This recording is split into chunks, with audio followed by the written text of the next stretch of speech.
Assalamualaikum warahmatullahi wabarakatuh. Perkenalkan, nama saya Yogi Budi Pratama dengan NIM 2022010016. Perkenalkan, di sini saya akan mempresentasikan hasil ujian saya, ujian tengah semester yang berjudul proyek tanaman kopi. Baiklah, di sini saya akan menjelaskan tentang proyek tanaman kopi, inovasi pertanian berkelanjutan. Di sini saya memilih proyek tanaman kopi karena di tempat saya mudah didapatkan, dan untuk proyek tanaman kopi inilah sangatlah mudah. Ini akan mengupas presentasi, ini akan mengupas tuntas potensi dan strategi pengembangan proyek tanaman kopi di sektor pertanian. Berfokus pada berlanjutan dan inovasi. Inovasi kopi ini sangatlah minim di Indonesia.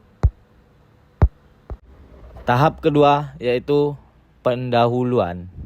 Mengapa kopi penting? Itu sebuah pertanyaan. Mengapa kopi itu penting?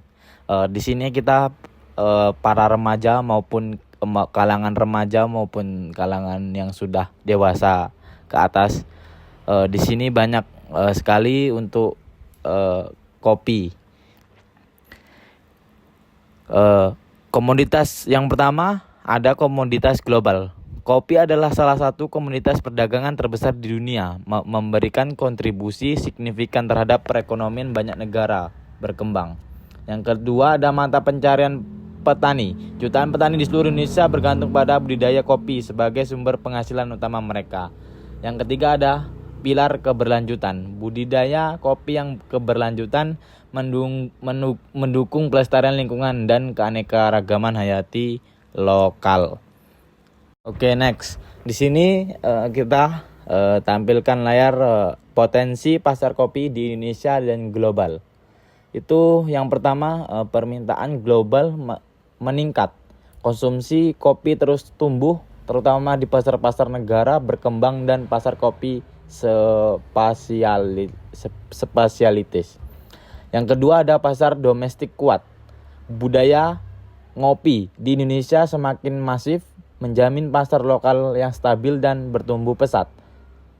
Yang ketiga, kopi specialty premium. Kopi Indonesia seperti Gayo, Mandailing, dan Toraja memiliki reputasi tinggi dan harga premium di pasar internasional.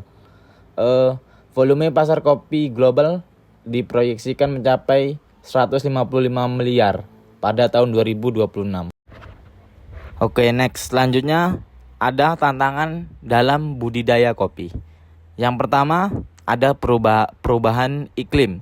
Pola cuaca yang tidak menentu seperti kekeringan berkepanjangan atau curah hujan ekstrim mengecam kualitas dan kuantitas panen. Yang kedua, hama dan penyakit.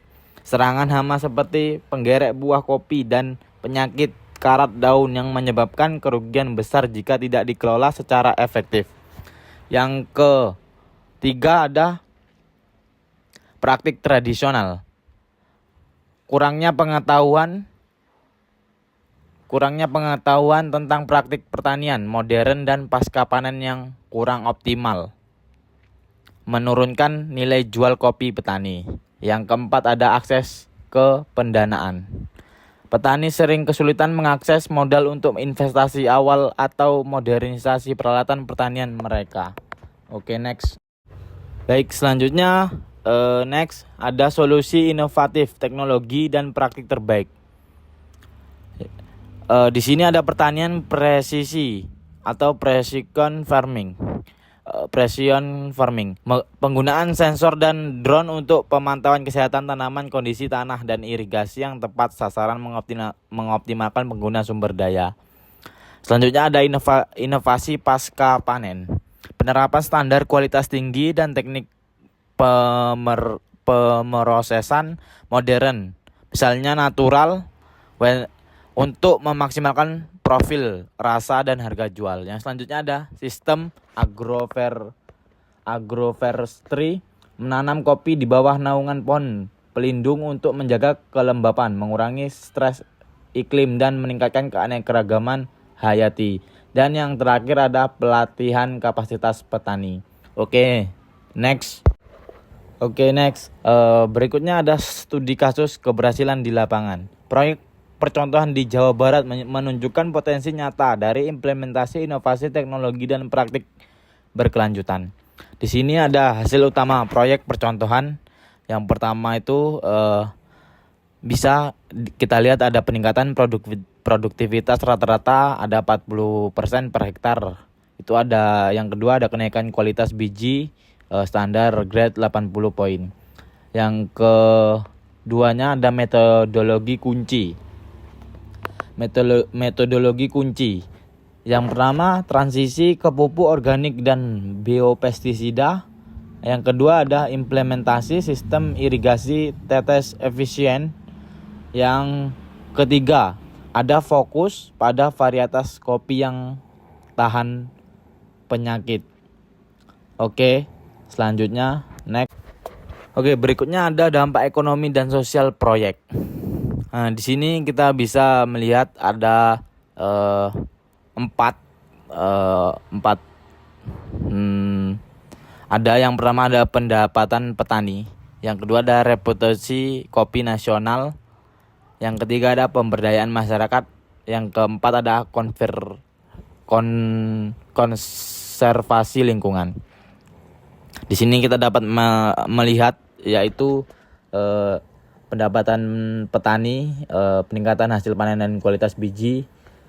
Yang keduanya ada reputasi kopi nasional, memperkuat posisi Indonesia sebagai produsen kopi berkualitas tinggi. Yang ketiganya ada pemberdayaan masyarakat, kita dapat kerja lapangan lokal. Yang keempat ada konservasi lingkungan. Praktik pertanian berkelanjutan, memperbaiki kualitas tanah, mengurangi erosi, dan melindungi sumber air lokal. Oke, selanjutnya ada investasi yang dibutuhkan dan proyeksi keuntungan.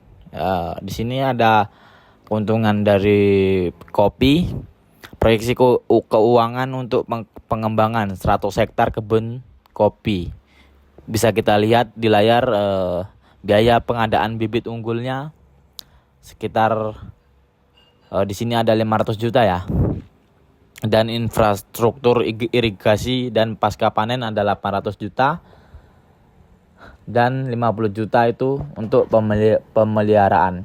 Pendapatan penjual kopi itu 50 juta, panen parsial, dan itu diamkan 2, miliar. Sangatlah untung. Dan profitnya 4, dan profit marginnya itu berkisaran 45%. Oke, next. Yang berikutnya ada langkah selanjutnya bergabung dalam perjalanan ini. Di sini yang pertama ada pendahuluan dan kemitraan. Pendahuluan dan kemitraan melakukan investasi modal untuk memperluas area tanam dan memodernisasi fasilitas pasca panen. Yang kedua ada kolaborasi teknis, membentuk tim ahli untuk mengimplementasikan teknologi pertanian presisi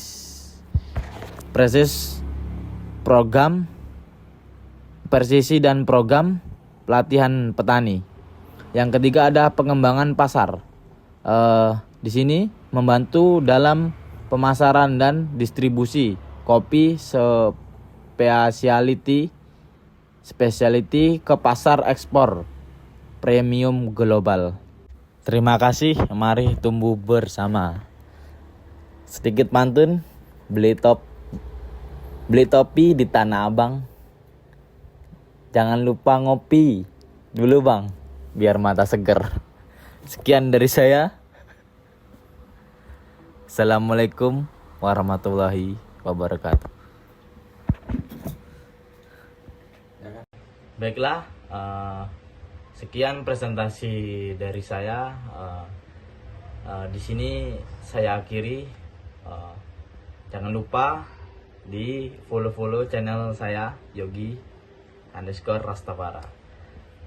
Jangan lupa diklik and subscribe and follow. Saya akhiri. Wassalamualaikum warahmatullahi wabarakatuh.